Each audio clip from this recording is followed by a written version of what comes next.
I was born in Sri Lanka. I was born during the time of a civil war. You can very easily, at the age of 20, be out every night drinking and getting into fights and causing trouble. And there was a day where I woke up and I thought, okay, you have to change something. You need some discipline in your life. You need to pick something up. Best decision I ever made.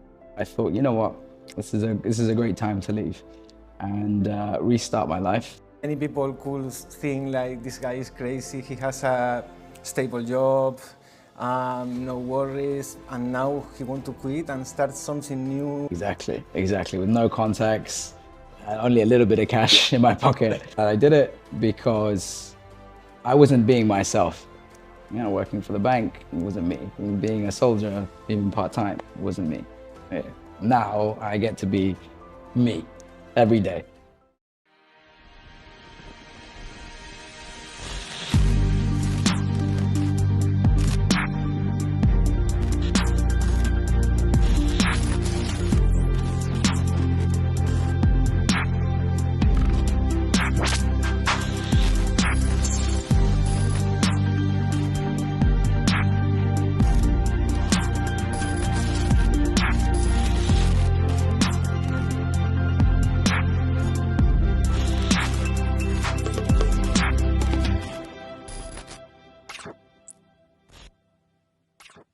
Bueno chicos, chicas, bienvenidos a Net Talking, aquí tu video podcast que aclara dudas.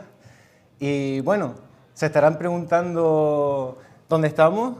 Estamos en un gimnasio porque el invitado de hoy es una persona que bueno, pues se dedica a este mundo, concretamente al tema del boxeo. Tenemos aquí al gran Jay Rajakariyar. Jay, welcome. Thank you for having me. How are you? I am good, Robin. How are you? Fine. You know, very proud to be here with you to make this interview. Thanks for coming. The honor is all mine. So, well, first of all, can you speak a little bit about you? Like, who are you? Where do you come from? Sure, my story. So I was born in Sri Lanka, and I'm not sure if you know about the history of Sri Lanka, but I was born during the time of a civil war. So we had to flee to England, and that's where I lived for 30 years. And when I was in England, I did all kinds. I studied, I went to university, I learned how to box. I spent a few years in the Army Reserves. I worked in banking for 6 years, and all of these experiences really turned me into the man that I am. But there was a part of me whilst I was living in London, I just thought, I'm an island boy. I love the idea of waking up to seeing palm trees and beaches and seeing the sun. And London just, Yes. It was not like that. Yes. So after COVID, or during the middle of COVID, I thought, you know what, this is a great time to leave and restart my life. And I've always been passionate about painting and art. And during lockdown, that's when I started selling paintings, and I managed to sell a few. And I thought to myself, you know what, maybe you can move to another country, you can work as an artist, you can apply your passion, which is boxing, to try and make some income and see what happens. And I took this crazy leap. I remember speaking to my boss at the bank, saying I'm going to quit and I'm going to become an artist and I'm going to move to Malta. And a lot of people thought I was insane, which I was, and I still am. But best decision I ever made. Yes, because at the beginning, many people could think like this guy is crazy. He has a stable job, no worries, and now he wants to quit and start something new overseas. So maybe Exactly. With no contacts, you know, only a little bit of cash in my pocket. But no, I'm really glad I did it because I wasn't being myself. You know, working for the bank, it wasn't me. And being a soldier, even part-time, it wasn't me. Yeah. Now I get to be me every day. yes, And it's great. Yes, that is great. That is great. Sometimes the environment has an influence on you, no? On your mood, your personality. Of course, absolutely. I think even the weather, the people around you, when you feel supported and people can see you're in your element and they get behind you and you feel the support and you support them, it's this great, beautiful cycle. I didn't feel that as much in London. I wasn't being true to myself. I think people could feel that and, you know, they would not treat me the way I'm treated here in Malta, for example. Yes. And bueno, tell me, you arrived Malta, and what did you do when you arrived? Yeah, good question. So I had one friend, Rosie. She's awesome. Hi, Rosie. Hi, Rosie. She made sure that I had a place to stay for the first few days.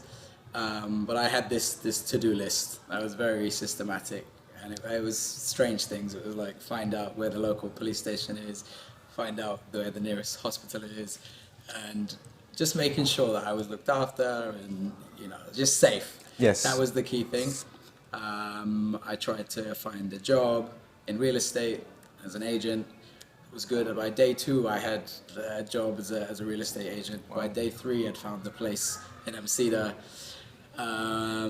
But yes, the goal was to paint and work as a boxing coach. So the next mission was to go off find clients.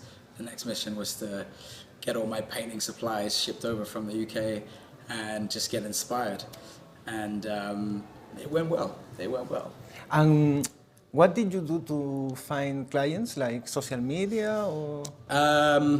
Good question. Rosie was a very sociable person, so she introduced me to lots of people. And once one of them becomes your client, and then you have word of mouth, I think that's the key here in Malta. Word of mouth is probably the best advertising you can get. And then once you mix that in with good social media advertising, cool videos, and yeah, if you mix the two, things started working. And then I have another person to thank, Jamie North. Thank you, Jamie, if you're watching this. Jamie had this amazing app called Few, and it's an app where you'll find boxing coaches, yoga instructors, any kind of physical, holistic coaching. They'll be listed on there. And at the time, there was only one other boxing coach, but he'd left the app. So all of his clients came to me. And at that point, those clients managed to pay my rent, which I was so happy because it was 2 months that I'd been in Malta, and to be able to cover my rent. And this app, they did loads. They put me on Maltese TV. They advertised me. I got a lot of clients from them. It was a great partnership.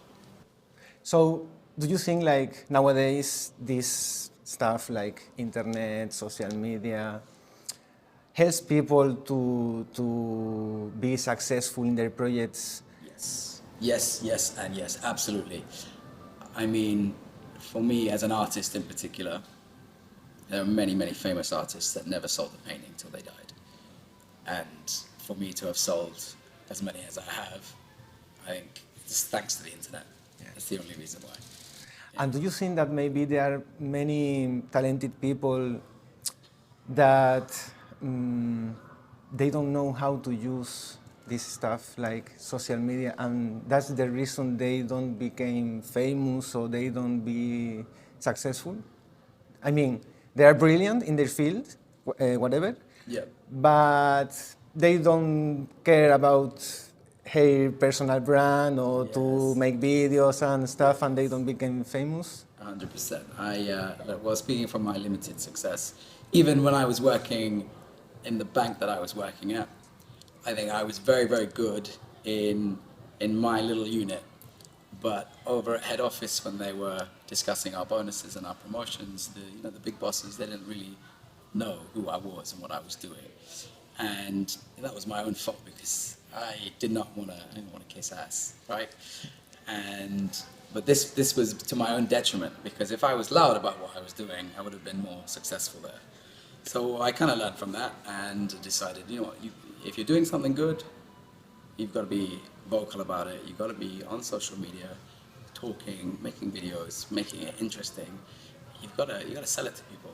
Yes. People's attention is so small these days, right? So if you don't grab them, if you're not fighting to grab their attention, you're going to get lost. You could be so talented, but you're going to get lost. Nowadays, I think attention is like the new money. Like if you get attention, is one of most valuable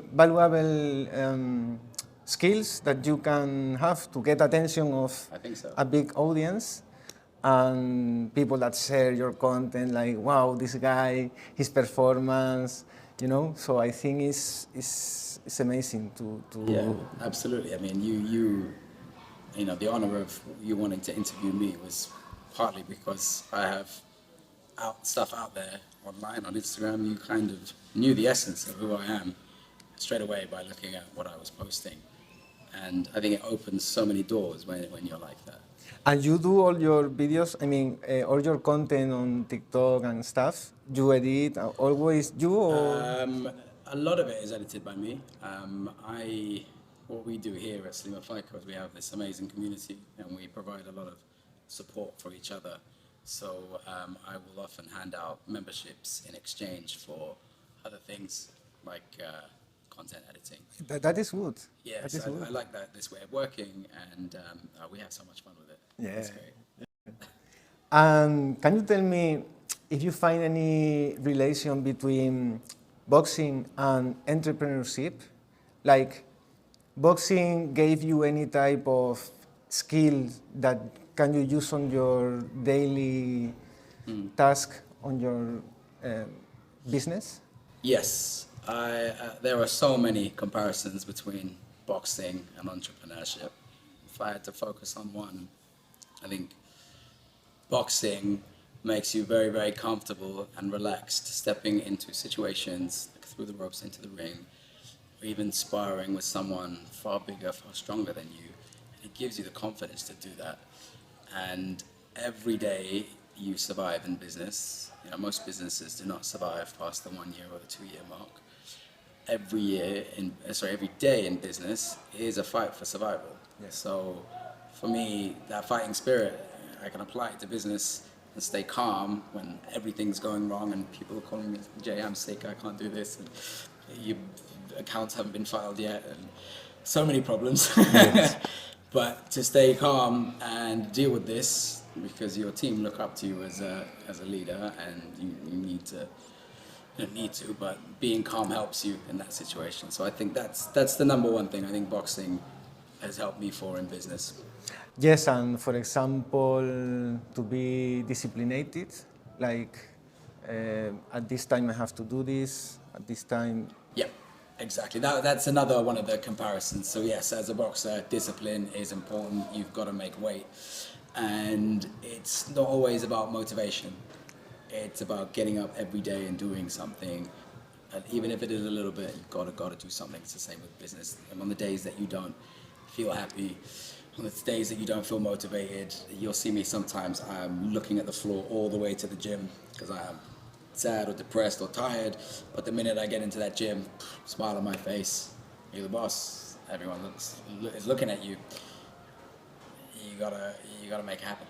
Yes, also because you have a type of influence in the staff. Like if they see that you are sad or something like this, you can transfer this to them. 100%, yes, I remember because I was a bit upset one day that everyone had shown up late, and I'd said, "Why are you late?" to someone, and I didn't even shout. I just said, "Why are you late?" And I could see the mood completely changed in the room, and it affected everyone so negatively. And it was a day that we all needed to be upbeat and happy and bring in new clients. And I ruined it with my mood. So it's very, very important. Yes, Yeah. yes, very important. And tell me, how is how does your business work? I mean, you have the same people training with you, or the same or different people every day, every month, people from overseas? Yes, so I would say our main income from the business comes from the memberships. So the people that are coming along to our group classes, they are generally a small, close-knit community. So they'll see each other's faces again and again and again. but I also absolutely love it when we have, Malta is this great tourist destination. If you're a fan of combat sports, then, I would always welcome anyone that's here for a weekend or a week to come and train with us for a few days. We've had great times before, especially during the summer, where people have joined us for a class and then the next day we're doing a beach training day or a boat party and they've joined us for that. And I think we've allowed them to leave Malta with great memories.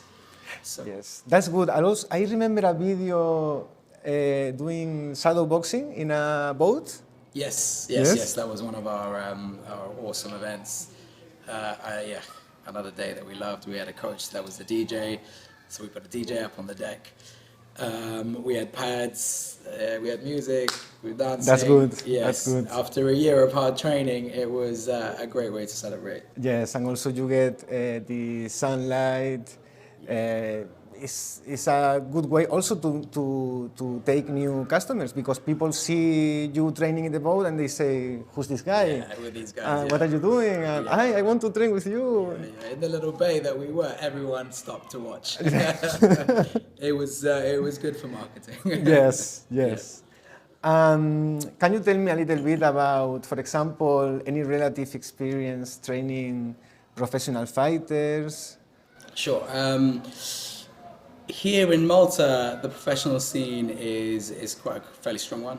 It's up and coming, but ultimately, as a professional fighter, you need to earn money, and the money in professional boxing here in Malta is not enough to sustain, an average lifestyle.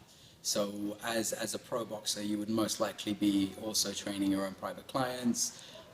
You'd be relying on sponsorship deals. So. Because of this, I think our main income is not really from professional boxers. It's from your average person who wants to come and train to keep fit. They love it. Maybe they do their few amateur fights, but that's really where a lot of our income comes from. We have trained professional boxers in the past. We had wins, but it's not something that we put it this way. Your pro boxers take up lots of your time for a small return. So we need to, as a business, we need to balance this and make sure that the people that are really paying the rent for this place are looked after. But at the same time, professional boxers, it's fantastic for them to get behind them and support them and provide this aspirational figure to say, I want to be like this person. So I think we need to manage the two effectively to be any good gym. I think any gym owner understands this. Yeah. It's a tough one. And how did you start boxing? I mean, when you were young, your father or your family put you in the gym, or your friends, like? I wish my father put me in the gym. I came to the party very late. So in my life, usually there's big change is caused by a woman, and I was 15 when I had my first serious relationship, and we split up around 20. Wow. So at the time, I'd been with this woman for a quarter of my life, and me being young, I was like, I'm gonna marry her, we're gonna have babies, we're gonna be with each other forever. And she was my best friend, and at the time, when it was over, it was kind of destroying for your soul, right? And you can very easily, at the age of 20, be out every night drinking and getting into fights and causing trouble and chasing after women, and it was not a good life to lead. And there was a day where I woke up and I thought, okay, you have to change something. You need some discipline in your life. You need to pick something up. And boxing was something that was always in my mind as something I wanted to do. So I was at university at the time. I went along to my university boxing club, and there was this incredible coach, Ian. Shout out to Ian. Hi. Ian is like the godfather. The way he taught boxing was incredible. I've been to many gyms since then, and the style that Ian teaches, because he's so knowledgeable about styles from different countries and different fighters, he he allowed you to be creative with your style, and he taught all of them. And this is something that really inspired me when putting this place together. But yes, under Ian, that's where my real passion for boxing started. And you know, I fought, and listen, I was never really that great a fighter, but you know, I got my nose broken several times, black eyes. I would go home, and my parents would be like, "You're not very good at this, are you?" But I'll tell you one thing, I just didn't care. I wanted to keep pushing forward. I describe myself as like, have you seen Scooby-Doo? Yes, Scrappy-Doo, yeah. Scooby-Doo. Yeah, Scrappy-Doo. He's like, let me at him. My coach would be like, no, he's too big. He's got too much experience. You haven't, you know, you've taken this fight on one night's notice. I was like, I don't care, coach. Just let me fight him. And I would lose, and I would come back, lose again. I didn't care, but it made me who I am. Yes. And in boxing, there are different, depending of your personality, maybe you can have one way of fight or another. Like somebody could be more defensive, any other could be more offensive. Sure. Yes, you definitely bring your personality into the ring. I think yeah, it is important because, like you said, the marketing element is really important. And so we've had some coaches here training from the UFC, for example. And one of the big pieces of advice that they give fighters is not only must you be training hard, etc., but your persona outside of the ring, your content that you're creating needs to be strong because ultimately people are interested in fighters that can sell tickets. So all of this, I think it works together. You bring your personality into the ring. I think naturally offensive fighters are more exciting to watch, right? Defensive fighters will be appreciated more by, especially in boxing, the boxing community. But yes, offense is really the killer. Good. During your project at the beginning and also during the in the meanwhile, can you tell me any opportunities or big challenges that you had? Big challenges. I will say that all the things that go wrong in terms of paperwork and administration, those things are fine. We can handle those. The things that really got to me were people issues. So we, as a company, I think you can strip away the gym, you can strip away the bags. It doesn't matter. It's the people. And I think my coaches could train on a beach with no equipment. So ultimately, they are the strength of what this place is. So when I know now we have absolutely the strongest team and we are unbreakable. The bond that we have is incredible. It's strong, but it's not always been that way. And it's also my fault. I've been learning as a businessman, as a leader. And I think the tough times are when you're not getting along with people that you would like to be supported by. And again, it's often to do with my communication issues, them not understanding, lots of different reasons. But I've had good mentors, and you know, the guys that invest in my business also work as mentors for me, and their advice has been truly valuable, and it's helped me deal with these people issues better. And now I just feel so relaxed now that the people issues are under control. Yes. Yeah, I can take this stuff much more in my stride now.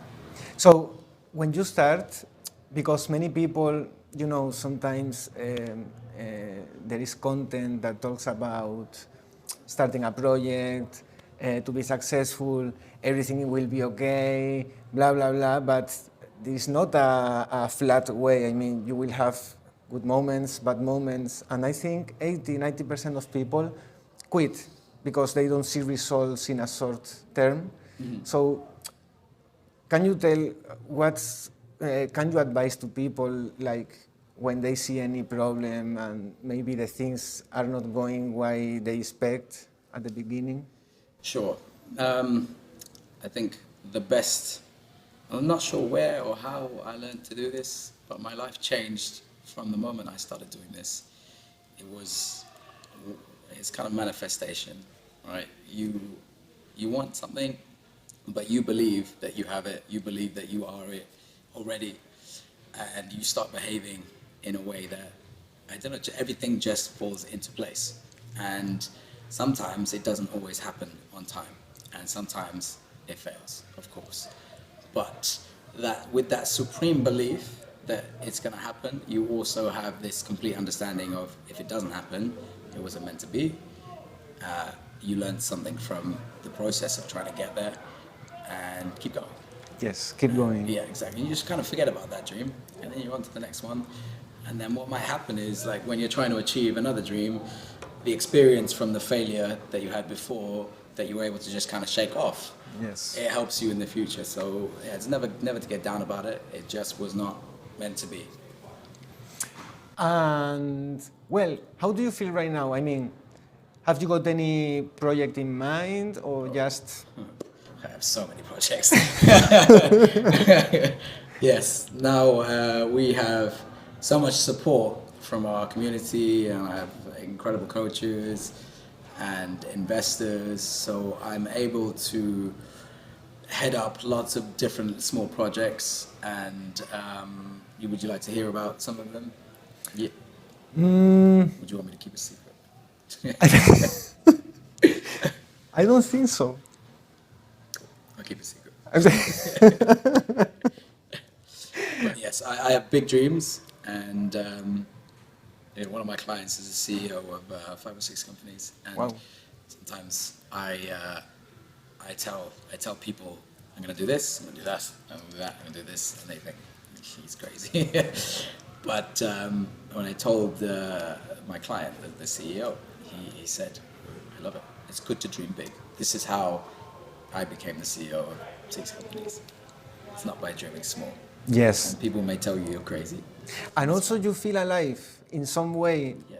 because also many people that becomes millionaire or something like this, they say like, okay, and now what can I do? Exactly. I feel empty, like. Yes.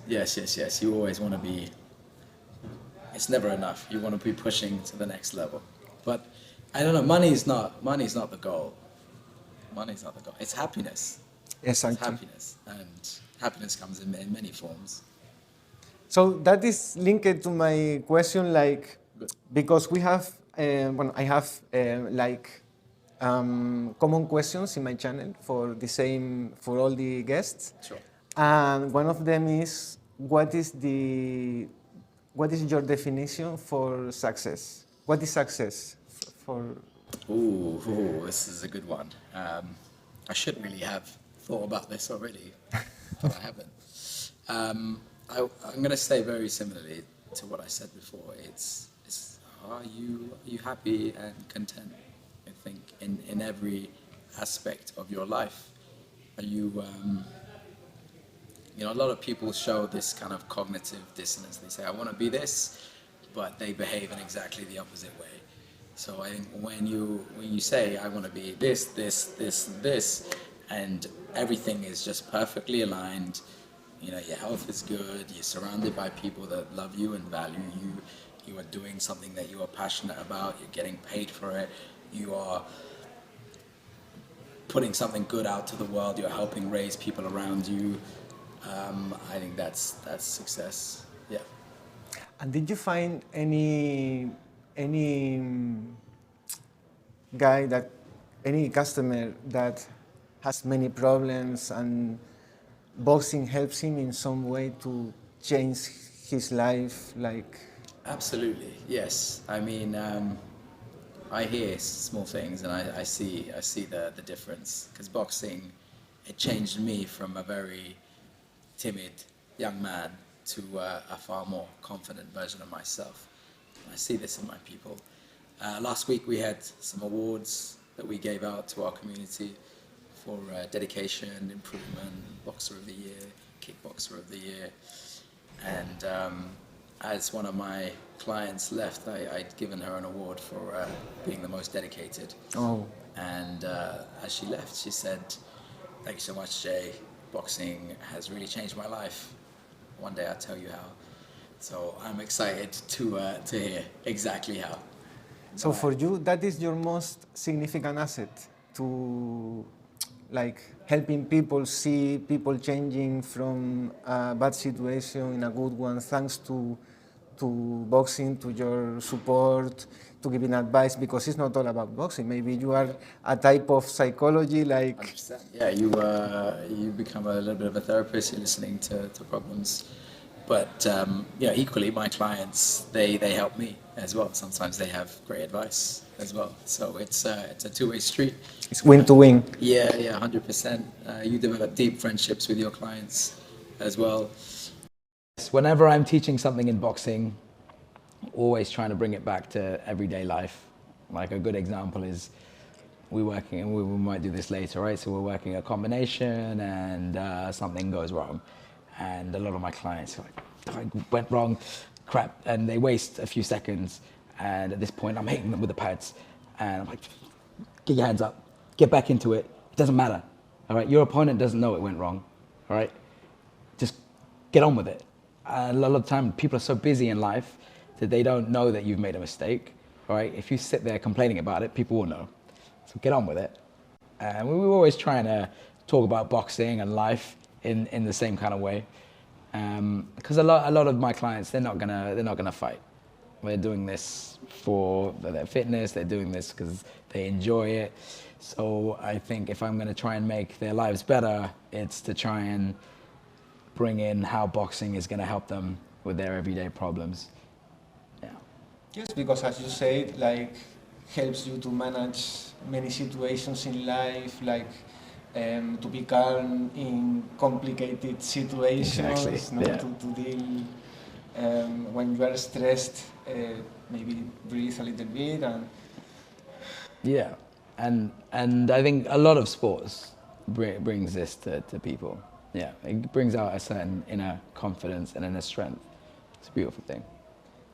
And maybe this question is very common for you. Can you tell me something about myths about boxing? Like, for example, boxing makes you silly because of the kicks in the head. Can you break those myths? Any bad idea about boxing? Aha, okay. Myths. Oh, right, yes. Myths. Any myths about boxing?